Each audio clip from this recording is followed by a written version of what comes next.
Hi, good evening. ఈరోజు evening snacks అయితే bread omelette చేస్తున్నాను. మా ఆయన అయితే ఏదో తింటా అన్నాడు. ఏదో ఒకటి ఎందుకు, బ్రెడ్ ఉంది కదా, బ్రెడ్ ఆమ్లెట్ వేస్తా అన్నాను.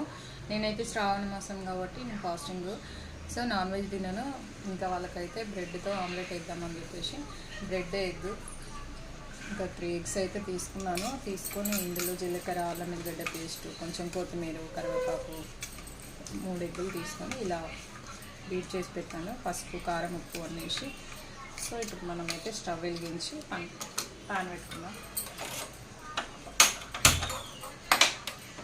ఇంకా ఇలా తింటే హెల్తీగా ఉంటుంది, కడుపు నిండిపోతుంది, ఆకలి కూడా తగ్గిపోతుంది. ఇంకా ఉట్టి ఆమ్లెట్ తిందాం అనుకోండి, ఇట్లా ఎక్కడికి సరిపోతుంది ఆకలి. అందుకే నేనైతే ఇంకా ఇలా చేస్తున్నాను ఈవినింగ్ స్నాక్స్. ఇంకా బ్రెడ్ అయితే హాఫ్ బ్రెడ్ ప్యాకెట్ ఉంది, మొన్న నేను పావు బాజీ చేసిన కదా. సో ఈ బ్రెడ్ అయితే మంచిగా ఫ్రై చేస్తున్నాను.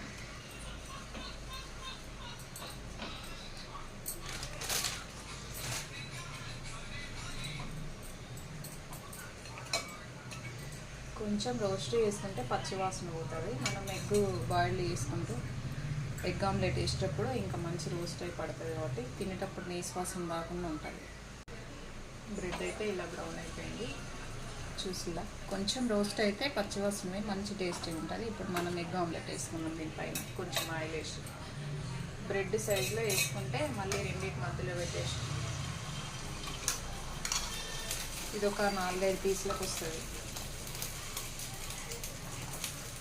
మరి 2 సైడ్ వేసుకొని కూడా తినొచ్చు, కానీ అంత నీసు వాసన వస్తుంది. ఇలా అయితే రెండింటి మధ్యలో పెట్టి బర్గర్ లాగా తినొచ్చు. అప్పటికప్పుడు కావాలి అనుకుంటే మీరు కూడా ఇలా వేసుకోండి. కొంచెం మసాలా పౌడర్ స్పైసీ కోసం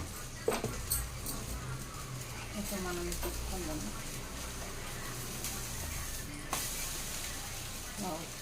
బాగా వచ్చింది, స్మెల్ కూడా అద్దరిపోతుంది. ఇప్పుడైతే ఇది మంచిగా 2 సైడ్ రోస్ట్ అయింది. నేను నా స్టైల్లో చేస్తున్నాను, మీరు ఎలా చేస్తారో ఇక్కడ కామెంట్ పెట్టండి. బ్రెడ్ వేసి ఆమ్లెట్ వేసి బ్రెడ్ అందులో వేస్తే కొంచెం నీసు వాసన వస్తుందని చెప్పేసి నేనైతే ఇలా చేస్తాను. ఇలా అయితే బాగుంటుంది, టేస్టీ సూపర్ ఉంటుంది. ఇది మనం ప్లేట్లో తీసుకున్నాము.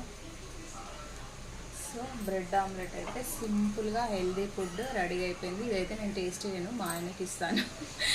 ఎలా ఉంది చూసారు కదా, కామెంట్